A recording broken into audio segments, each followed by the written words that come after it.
welcome back to another episode of Off the Shelf Book Talk with Book Lovers. I'm Elizabeth Nelson here with Kay Johnson. And Kay, what have you been reading? Well, right now I am literally eggnog deep Eggnog tea. into The Christmas Murder Oh, by Jack Murray. okay. And Jack Murray has written a lot of books, and he is probably best known for his Lord Kit Aston series. There's 7 books in that series. And then he's done a lot of standalones, and then there's a couple other series. But the one I'm now reading is the first book in the Agatha Aston series. Okay.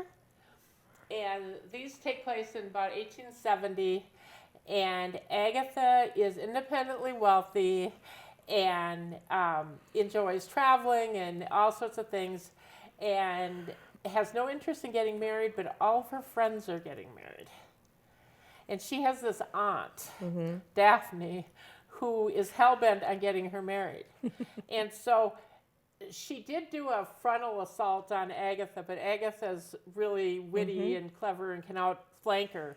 Whereas she's the one now matching up all her friends, so she's going to isolate her. So Agatha was on her way to a wedding, and there are a group of girls who were all in school together. Okay. And they're getting married and so on and so forth. So they're now 6 months later going to a weekend in a state in the country, of course. A weekend in the country. Yes.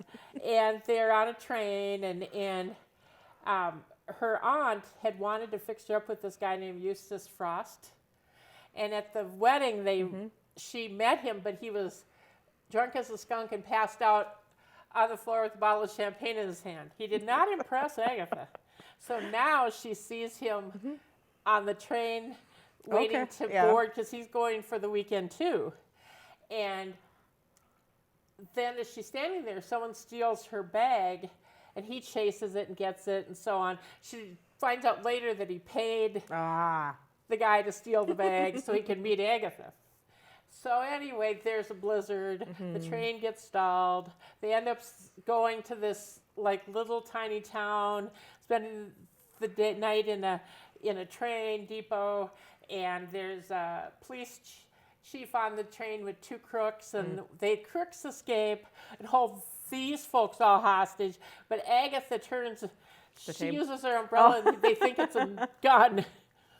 So she saves the day. So right now, they're at this weekend house, and Eustace Frost writes stories that are published in magazines, mysteries. And now there's been a series of murders that are plotted like his stories. And so now they're starting to get curious they're investigating this. So it's really good, and I like Agatha, and of course I love the weekend in the country murder thing, and with the snow, it's just so perfect. So we'll see. Okay. So, but I think there's more than one book out, but I'm just reading the first one. Sure. Kindle Unlimited free. So, what are you reading, or what have you been reading? I just finished the first in there's 2 books, and I think just 2 books in this. V.E. Schwab's. It's a book called Vicious. And this follows Victor and Eli were college roommates, and they're both very smart guys who are in let me look here. I don't remember what something with science. I always remember it's science because Victor makes me think of Victor Frankenstein. And it plays into this. So they're focused on extraordinary people who seem to heal or these extra powers, and they're wondering if they could be real. And of course, because they are science college-age boys, they figure, hey, we could figure this out, and maybe we can do this to ourselves. And so they figure out, they're trying to figure that out. And of course, because things go horribly wrong, as they always do. And 10 years later, you have the 2 boys, Victor and Eli, now trying to get at each other because they're on 2 separate sides of this extraordinary issue. And so it's interesting. It's kind of dark. I did get the second one. The second one is called Vengeful. So obviously vicious and vengeful. They're very happy, feel good books. Those titles. You Yes, bet with they those are. titles. But I really like V.E. Schwab's work. I listened to the first one as an audiobook, and it was good. Like I said, I just picked the second one up last week from the library, so it's under the current one I'm reading to be read next. So, but she's always good, and she doesn't always tend to stay in the same genre. Like she'll bounce back and forth from most of them are fantasy based, but like she has a couple young adult books and then some adult, and then so she kind of jumps around, which I think is kind of cool. And so she's very, very popular right now. But the one that's super popular for her is is it The Secret Life of Addie LaRue? I think is the title. Let me look that up here. The Invisible Life of Addie LaRue, which I talked about on another episode. Mm-hmm. That's the girl that makes a deal with, I guess for all intents and purposes, a deal with the devil because she wants to get out of a marriage. And if she she can meet somebody, and then if she leaves their eyesight or they leave her eyesight, they forget about her instantly. And so for years, she doesn't have she can just kind of do what she wants because nobody remembers her. And then she walks into a bookstore for a second time, and the guy working behind the desk remembers her from the last time. So, interesting plot too, but yeah, I enjoyed it.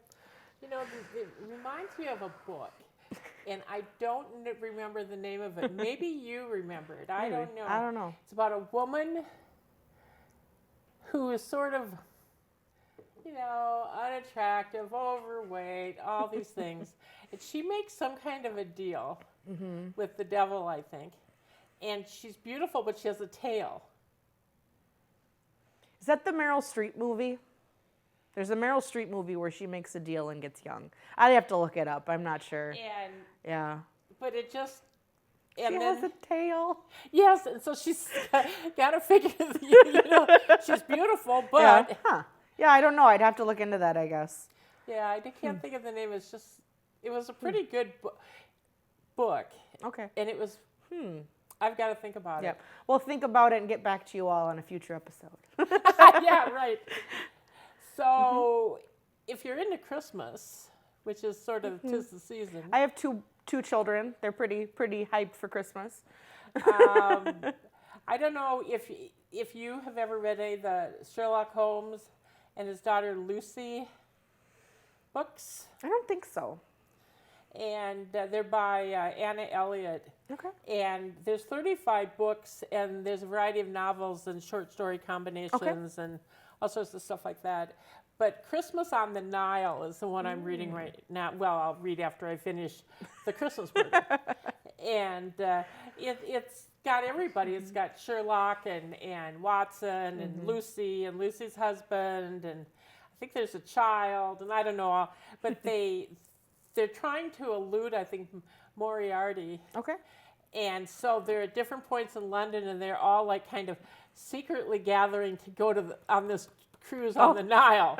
So I've gotten that far. Cool. So I think it could be kind of fun if you like Sherlock Holmes. I do. I haven't read anything Sherlock Holmes related in a little while, but there is I want to watch it on Netflix. It's that Enola Holmes. It's his sister, and so it's Millie Bobby Brown and Henry Cavill are in it, and they're his sister Enola, and then he's Sherlock Holmes. And there's a second one's coming out, but that's based on Enola Holmes is a children's book series. Okay. I haven't read any of those, but I have a friend that she started reading them to her daughter, and her daughter seems to like them. So yeah, I just finished by Solari Gentill, Gentill, The Woman in the Library. Ooh. So this is sort of a story within a story. But the main story is there's four people are in the reading room at the Boston Public Library, and they're sitting at the same table, and there's a huge scream. And they have to stay where they are, and so they start talking, and they form this little friend group. And then they find out the next day that the scream was actually someone was murdered in the library. And so they kind of become this little group but are talking about it, and somebody starts following the main actress, the main character that the book is about. And overlaying this, it's actually what the story you're following, it's an author is writing it. Okay. And so then at the end of every chapter, she's having a correspondence with this guy named Leo about the book, and he's telling her different ways to change it, and you start to realize that there might be something not quite right with this fellow that she's corresponding with. So it's sort of a story within a story. But I couldn't put it down. I had to read it. It's set like right at the beginning of the pandemic, because one of the guys, the book isn't, but the story, the talking back and forth is because he talks about masks be coming up, Okay. and how she should incorporate that into her story, but she doesn't, and so it's this kind of back and forth with that. But I really enjoyed it. I couldn't put it down. I picked it up originally because it took place in a library, because that's just a genre that I love. Anything that happens in like a bookstore or a library, chances are I'm going to pick it up and try to read it at least. Especially if it's like a cozy mystery bookstore with a cat. Yeah, there's a lot of those. But yeah, I really enjoyed it. This is the first book I had read by this author, but she does also she has a Roland Sinclair series. He's an artist and a gentleman in Australia in the 30s. Oh, interesting. And so I think he must be solving mysteries, I would guess, right on the brink of the Great Depression.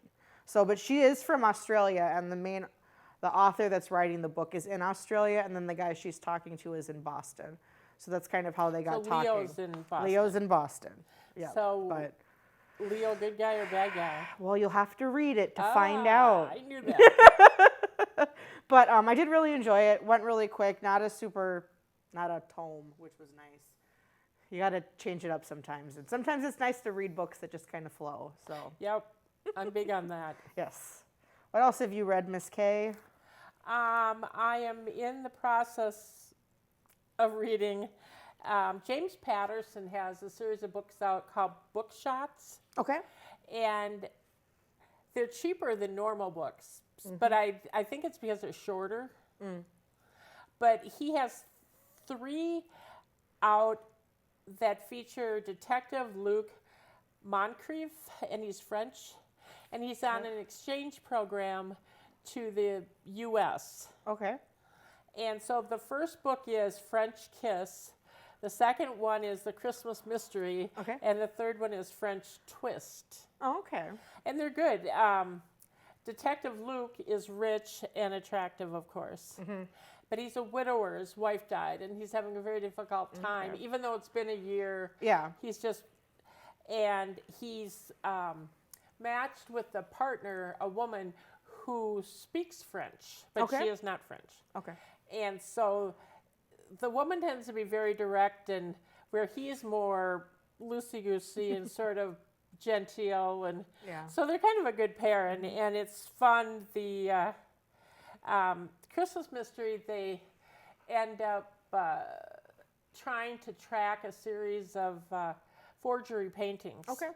And so he plays a rich French guy, which he is, and then she plays his companion. Oh, okay. And so he's pretty impressed when she cleans up really well.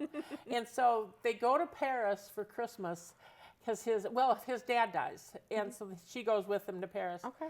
And he wants to buy her a present because she saved his life in this whole thing. And so he picks out an emerald that's like 12 carats. And yeah, she likes it. That's great. She'll take it. And the jeweler hands him a card with the price, like 500 and some thousand euros. I'm thinking you better really be careful with that emerald. Yeah, no kidding. And so, but anyway, it's good, and I recommend those. I think they're $3.99 each on Amazon, so they are cheaper, and they're also available as paperbacks. So Okay. you can get them at the library. Sure. I assume wherever you can get James Patterson. Well, you can't take 2 steps without tripping over James Patterson in the bookstore these days. We were talking about the other day. You go in the children's section, he's there. You go in nonfiction, he's there. You go in paperback, he's hanging out up there. Yes. He's over here in adult. You just can't. Though I would like to say that he's sort of cheating because he's not writing most of these books with his He's name got on like them. this huge writing He stable. does. Well, he's got like I know there's a series. The first one is called Stalking Jack the Ripper, I think is the first one, or Chasing Jack the Ripper. And those are like his name is on them, but those were written by a woman author, and those are young adult. But yeah, so it's kind of, and I felt like the few of them that I've read where it's been his name and somebody else's, I don't know if I can tell when it switches, when he's written like a chapter and then the other person's kind of picked the up. voice changes. Yeah. You know, in the book, the Guernsey Literary Society, the woman who wrote that book died. Yeah. And then her niece finished it. And I think you can definitely tell the difference in Yeah. voice. Even though it's good, it's still a really Yeah, different there's voice. a Michelle McNamara's book about the Golden State Killer, Wait Until, or Gone in the Dark. She died before she finished that book, and it was picked up. I think the last third is written by someone else. And like they do tell you like there's a page that's like, this is the end of what Michelle wrote. This is everything we put together from her research. But there is a definite change in the flow of the book and how everything and the voice and and that can be like, for me, it's hard because I feel like if it's that different of a voice, it kind of throws me with the book. I agree. Like sometimes I have to put it down and like come back because it flows different and it doesn't sound. They right. did that. They brought in for Robert Parker. Okay. After he died, Ace Atkins is doing the Spencer series. Okay. And he is really good. Okay. You really don't know that there's a difference in the voice. Well, good. Yeah. I mean, he's really, really good, but usually you can tell. I know they did, Archie McNally was a character by, I can't think who the author is, but they continued that series after the author died, and you could tell the voice was different. Close, but different. So, and I like that series, but I stopped reading it because of that. Yeah, it can be tough. Yeah, it's just... it's not the same when somebody else takes over. There's a rhythm authors have, and you sort of get into it, I think, you just kind of internalize it. Yeah. And when that rhythm's off, you can tell. Well, and I think too, especially if it's a series that you're attached to. Like I know for me, I'm not going to remember the name of the author, but it's the Riley Sparks is the name of the character, and they're set here in Minnesota. The author, I think, is actually from the Austin area, and she's a TV news reporter who's mysteries. There's like 4 or 5 in the series, and it wasn't the author that changed, but I was listening to the audiobooks, and there was the 3rd book, I think, was read by somebody different. Oh. And they pronounced names different of characters and stuff, and it was just. And then the next book, the original, the original audio person who was reading them was back. The narrator was back, but it was just like that 3rd book. I remember sitting there being like, she would say the name, and I was like, "That's not how you pronounce it. It's this way." And like, it's how it was in all the other audiobooks. You can't just change it. You can't change it. Nope, I agree. Well, and it's like there are people that, there are some of us who, when you listen to the Harry Potter books on cassette tape, you have the original ones that were read by one narrator, and now the new ones, the audiobooks, are read by Stephen Fry. Oh, They've been re-recorded. And people are like, they're so good. And I'm like, that's not who recorded them. It's not the guy's name. Like, I can't remember his name off the top of my head, but I'll have to look it up. But it's a different, when they originally came out, they were read by one person, and then they must have redone them and had him do them. Well, once you get used to it, you don't like... I know. What is it? We don't like change. Well, I don't like things like that because it's jarring. It is. I agree 100%. Yeah. But one other book I read, this was one of my favorites. I actually didn't read it. I listened to the audiobook because it made it that much better. It's called All About Me, My Remarkable Life in Show Business by Mel Brooks. Oh. This is Mel Brooks' autobiography, and Mel Brooks reads Is it his fun? autobiography. It is so funny. It talks about his whole life, and then every chapter, every movie he's made is a chapter, and he gets into in-depth talking about it, and it's just, I laugh so hard. I mean, you're in for the long haul because he's in his 90s and he's been in show business for a long time, and so it's got to be 15, 16, 17 hours of audiobook to listen wow. to. Like I got to the point I was like, oh, we're getting to like, we've gotten to like History of the World Part 1. Like we've got to be starting to and I looked and I was like, no, I'm at like the halfway point of this book, because he also has a production company, Brooks Films, where he produces movies that he doesn't attach his name to, because for him, if you think Mel Brooks, you automatically think comedy, parody, and he did The Elephant Man and interesting. those movies, and because they're Brooks films, people could take them seriously. So that was interesting, I thought. But he really, really, really you just die laughing when he's talking about, like he was talking about Young Frankenstein and how he went out and had to buy a bunch of handkerchiefs, and he told people, he said, if you're going to laugh, you shove this handkerchief in your mouth, because I'm tired of reshooting. And he said that was the best thing about silent movie, because there was no audio, so people could just laugh when things screwed up. And it's just, but having him read his own audiobook just like makes it all that much more enjoyable. And you never really realize, like he and Anne Bancroft, like he loved Anne Bancroft, like you never realize that kind of, and you don't know too much, he's never in the media, so you never hear too much about him, but he talks about his time in World War II, and he talks about his time on Sid Caesar's show and the movies he made, and a little bit about his family and his children. Does he talk about what his favorite film was he made? No, he talks about all the different ones he made and how that they were all a little different. Like, Producers was kind of poking fun at Broadway, and then he made Blazing Saddles, which was making fun of Westerns, and then you have Young Frankenstein, and so they were all different, and you could cross them off, and you have Silent Movie, and then you have High Anxiety, which is Hitchcock, and he actually went and met with Hitchcock, and Hitchcock would read the script. Oh, wow. And sign off on what he thought was funny and all that stuff. I never thought of Alfred Hitchcock as funny at all. Well, I don't think Alfred Hitchcock thought of Hitchcock as funny either, but he went and met with him to be like, if it fell within his genre, because Hitchcockian films is its own genre. So that was kind of interesting to listen and read about. And it makes me want to go back and watch them all again. I have all of them on DVD, so I can do that, but might have to do that again. But I haven't laughed that hard listening to a book. Well, he's just funny. Like, you think of Mel Brooks and you can just call up 85 different lines that are just going to make you laugh. Yeah. Well, it'd be a good thing to do a Mel Brooks Film Festival in the winter. Mm-hmm. Except not when the children are around. No. Your kids got to be at least 16, 17 probably for some of that.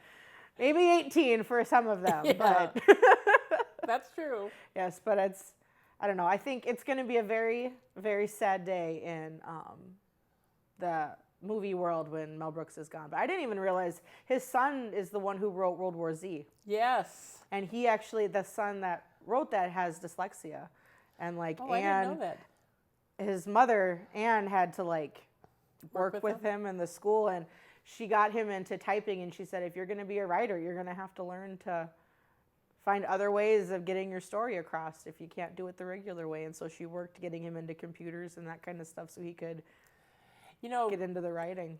His book, World War Z, is totally different than the movie World War Z. His book is really good. Yeah, it's well, about zombies. I will have to take your word for it, because as we have mentioned, I don't read zombie books or see zombie movies generally. So, but everybody keeps talking about it, so I'll think about it maybe. Yeah, because it's a series of short stories. Yeah.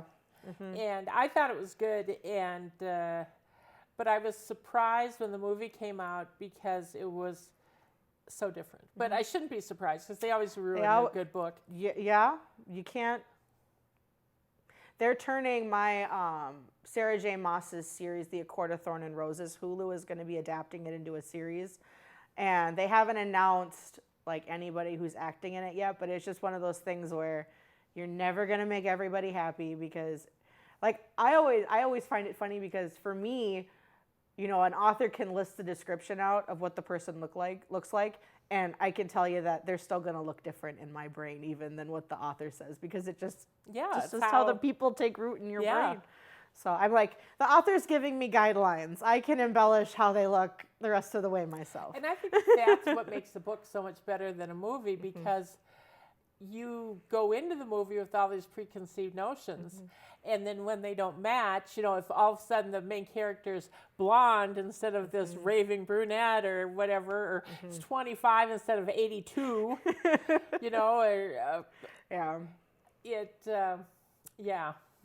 Well, it's sort of like when Tom Cruise played Jack Reacher. I mean, Jack Reacher is described as like 6'4". He's a big guy. What's Tom Cruise, 5'2" or something? I would be fine if Tom Cruise just wasn't in movies. So I don't know. I'm not a real strong fan of his either. And I just thought, in what world would Tom Cruise be Jack Reacher? I mean, it should be like The Rock, maybe. Hey, he'd be a good job too. He'd probably do a good job too. But we've reached the end of our time for this week. Oh, wow. That was fast. I know. It always goes fast. We talk about books. You can't help but pass the time quickly. So if you have anything you want us to read, or you enjoyed anything we talked about, reach out to us on Facebook or our email at offtheshelfbooktalk@gmail.com, and we will see you next time.